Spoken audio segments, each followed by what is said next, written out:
नमस्कार, स्वागत है आपका हमारे चैनल में। मैं रानी गुप्ता आपके साथ और बड़ी खबर आ रही है। गेहूं के बाद अब केंद्र सरकार ने आटा, मैदा और सूजी पर भी रोक लगा दिया है। आपको बता दें कि अब ये जो है वो विदेशों में निर्यात नहीं किए जाएंगे। इसी के साथ ही बता दें कि देखने को मिला था कि मई महीने में गेहूं की निर्यात पर भी केंद्र सरकार ने रोक लगा दी थी। इसी के साथ ही अब ये बड़ा फैसला जो है वो लिया गया है। इसी के साथ ही गेहूं जहां बैन कर दिया गया था निर्यात के लिए, तो अब आटा, सूजी और इसी के साथ ही मैदा को लेकर भी ये आदेश जारी किया गया है। आपको बता दें कि DGFT ने यह आदेश जारी किया है और इसको लेकर के नोटिफिकेशन भी जारी किया गया है। आपको बता दें कि 12 जुलाई से ये जो नियम है वो लागू हो जाएंगे। आपको बता दें जिस तरीके से यूक्रेन और रशिया वॉर हो रहा है उसको देखते हुए लगातार वैश्विक स्तर पर गेहूं और आटे को लेकर के लगातार मांग बढ़ रही है और इसको लेकर के जहां देखने को मिलता था कि यूक्रेन जो है वो सबसे ज्यादा तादाद में विश्व पर पूरे विश्व को गेहूं निर्यात करता था और दूसरे नंबर पर भारत आता था। लेकिन जिस तरीके से अब भारत की जो स्थिति है तो भारत ने ये देखकर निर्यात पे रोक लगा दिया है ताकि वो घरेलू जो लोगों की मांग है उसे पूरी कर सके और भारत में गेहूं आटे को लेकर के कोई कमी ना हो, महंगाई चरम पर ना जाए। इसकी वजह से ये फैसला केंद्र सरकार की ओर से लिया गया है। आपको बता दें केंद्र की नरेंद्र मोदी सरकार ने मई में गेहूं के निर्यात पर रोक लगाने के बाद अब गेहूं के आटे, मैदा और सूजी के निर्यात पर भी प्रतिबंध लगा दिया है। इन जिंसों के निर्यातकों को अब 12 जुलाई से गेहूं के निर्यात पर अंतर मंत्रालयीय समिति की मंजूरी की जरूरत होगी। आपको बता दें विदेश मंत्रालय महानिदेशालय ने एक अधिसूचना में कहा है कि गेहूं के आटे की निर्यात नीति मुक्त है, लेकिन इसका निर्यात गेहूं निर्यात मामले पर बनी अंतर मंत्रालयीय समिति की सिफारिश के अधीन होगा। आपको बता दें नया अनुमोदन ढांचा गेहूं के आटे, मैदा, सूजी, साबुत आटे इत्यादि पर लागू होगा। इसी के साथ ही अधिसूचना के अनुसार गेहूं के आटे की गुणवत्ता के संबंध में आवश्यक तौर तरीके अलग से अधिसूचित किए जाएंगे। आपको बता दें इस अधिसूचना के तहत बदलाव की व्यवस्था के संबंध में विदेश व्यापार नीति के प्रावधान लागू नहीं होंगे। आपको बता दें साल 2021-22 में भारत ने 24 करोड़ 67 लाख से भी ज्यादा डॉलर के गेहूं के आटे का निर्यात किया था।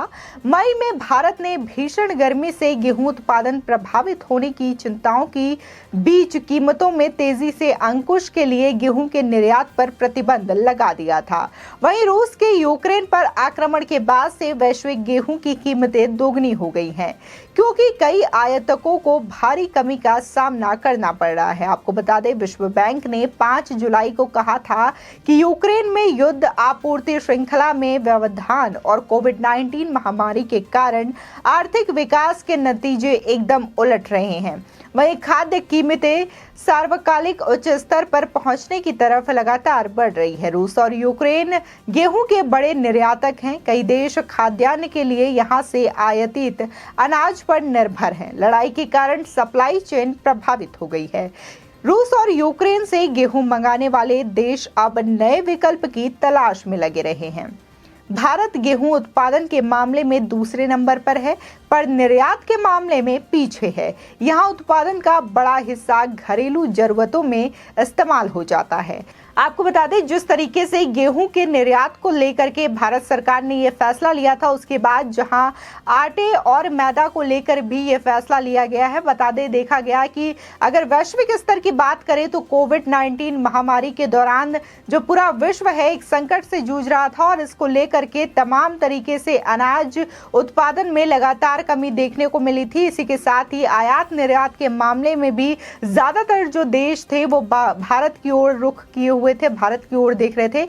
इसी के साथ ही अगर देखा जाए तो यूक्रेन भी सबसे ज्यादा तादाद में तमाम विश्व के देशों को गेहूं निर्यात करता था और यूक्रेन जो है गेहूं निर्यात करने के मामले में 1 नंबर पर था। लेकिन जिस तरीके से वहां पर रशिया और यूक्रेन का वॉर चल रहा है, इसे देखते हुए वो यूक्रेन जो है वो विश्व के अन्य हिस्सों में गेहूं निर्यात नहीं करवा रहा है। इसी की वजह से लगातार जो कीमतें हैं विश्व स्तर पर वो बढ़ती हुई नजर आ रही है और इसी संकट से बचने के लिए अब भारत सरकार ने ये फैसला लिया है और गेहूं के साथ साथ आटा, मैदा और सूजी के निर्यात पर भी रोक लगा दी है। लेकिन इस बीच बड़ी खबर ये है कि यदि जिन्होंने जहां 12 जुलाई से पहले और मई में जब केंद्र सरकार की ओर से गेहूं में निर्यात में बैन लगाने की जो नोटिस है वो जारी की गई थी, अगर उससे पहले किसी देश ने इसके लिए अप्लाई किया था और यहां से गेहूं के निर्यात के लिए मांग की थी तो उसकी आपूर्ति अभी की जा रही है। मई के बाद अगर कोई देश जो है वो भारत से गेहूं अब नहीं ले सकता। इसी के साथ ही 12 जुलाई के बाद से ये नियम लागू हो जाएंगे और आटा, गेहूं और सूजी अब जो है भारत वो विदेशों में निर्यात नहीं कर सकता, ताकि जो घरेलू लोग हैं उनकी आपूर्ति के लिए ये फैसला लिया गया है। इसी के साथ ही आपको बता दें, आने वाले दिनों में गेहूं का आटा, मैदा और सूजी सस्ते हो सकते हैं, ऐसी उम्मीद जताई जा रही है।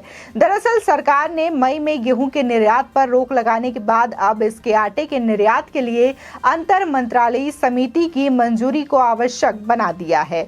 आपको बता दें, ये नियम गेहूं का आटा, मैदा, सूजी आदि पर लागू होगा। इसी के साथ ही बाजार के जानकारों का कहना है कि सरकार के इस कदम से घरेलू बाजार में इन चीजों की आपूर्ति बढ़ेगी, जो इन जरूरी वस्तुओं की कीमत कम करने का काम करेगी।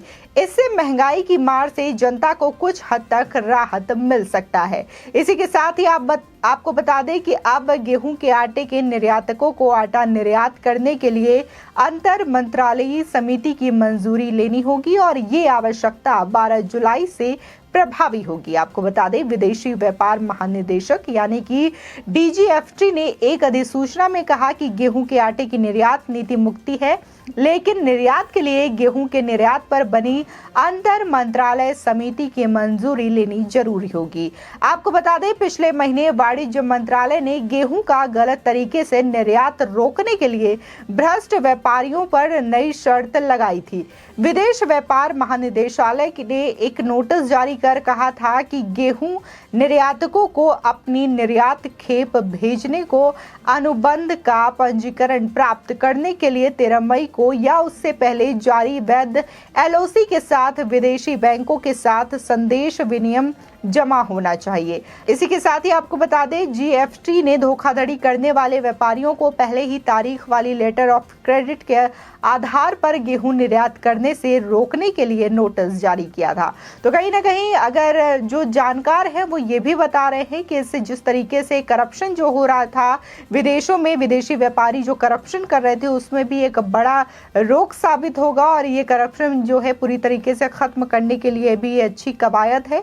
इसी के साथ ही जिस तरीके से अगर हम भारत के घरेलू हिस्से की बात करें तो यहाँ पर भी लगातार महंगाई बढ़ रही थी, तो सरकार के इस कदम से महंगाई कम हो सकती है, ऐसी उम्मीद भी जानकार जता रहे हैं। आपको बता दें, हालांकि इस साल 2022 में जिस तरीके से केंद्र सरकार ने जहां मई महीने में गेहूं की निर्यात पर पाबंदी लगा दी, तो अब आटा, मैदा और सूजी के निर्यात पर पाबंदी लगा दी। लेकिन अगर हम पिछले साल की बात करें, यानी कि कोविड-19 महामारी के दौर को याद करें, तो भारत ने विदेशों को खाद्यान्न आपूर्ति किया था और तमाम जो विदेशों से मांग की जा रही थी, चाहे फिर वो खाद्यान्न हो, मेडिसिन हो, किट हो, तो भारत ने बाकायदा हर देशों की मदद की थी और सबसे ज्यादा आगे बढ़ के भारत ने ये रुख किया था और सभी को मदद करने में सफलता भी प्राप्त की थी और अपने स्तर पर भारत जो है विदेशों को मदद पहुंचा रहा था। इसी के साथ ही देखा जा रहा है कि भारत जो है, जब से